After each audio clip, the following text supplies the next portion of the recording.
The Galactic Council had one rule that every species learned early, long before they earned a seat among the stars. It was never written in bold on official charters. It didn't need to be.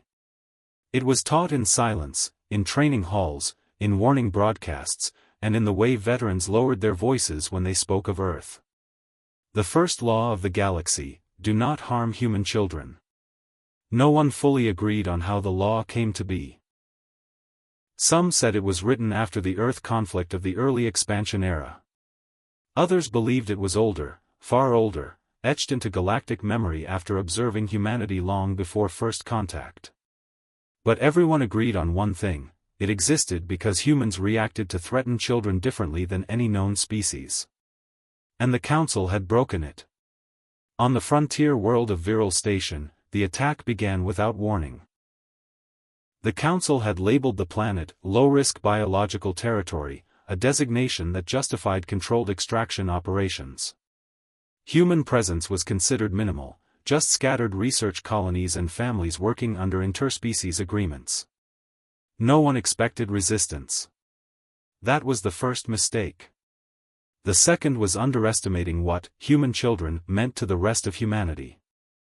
6-year-old Eli Mercer had been playing near the Hydrodome when the first containment drones descended. They were not designed as weapons, officially. They were pacification units. Their purpose was to secure assets. But to Eli, and to the 24 other children nearby, they were something else entirely: metal birds that screamed as they dropped from the sky. The drones marked targets automatically.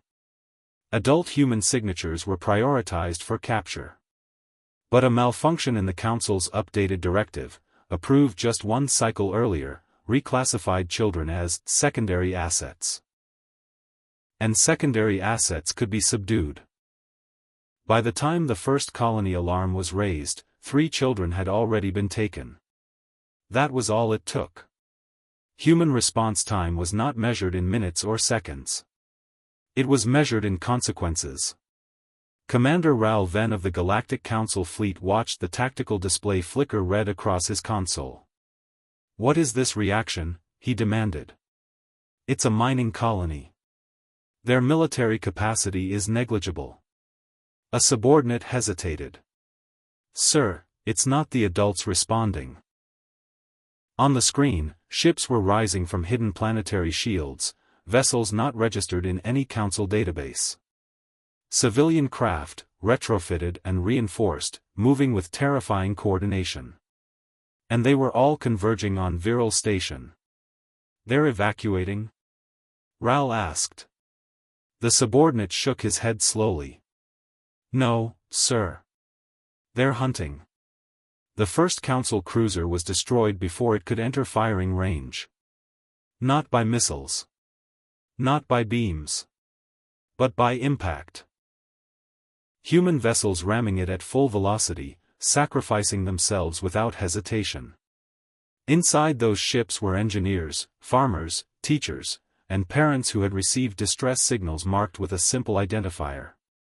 Child abduction confirmed. On the surface, Eli Mercer was still alive. He sat in a containment cell, staring at the trembling drone guards outside. He didn't cry. Not anymore. He had stopped when the lights in the dome went out. One of the Council officers entered the chamber, expecting compliance, negotiation, something rational.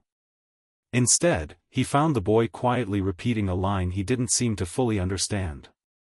"My mom said, if I'm taken, they'll come." Above the station, space began to fill with wreckage. Council commanders tried to retreat, but every jump route had been sealed. Not by strategy boards. Not by fleets. By something far older. Grief made operational. Love made tactical. Commander Raoul Venn issued the final transmission before his ship went dark. "We didn't know," he said. "We didn't understand the law." On Earth, the response came instantly. There was no speech. No demand. Only a single message broadcast across all surviving Council channels. "Now you do."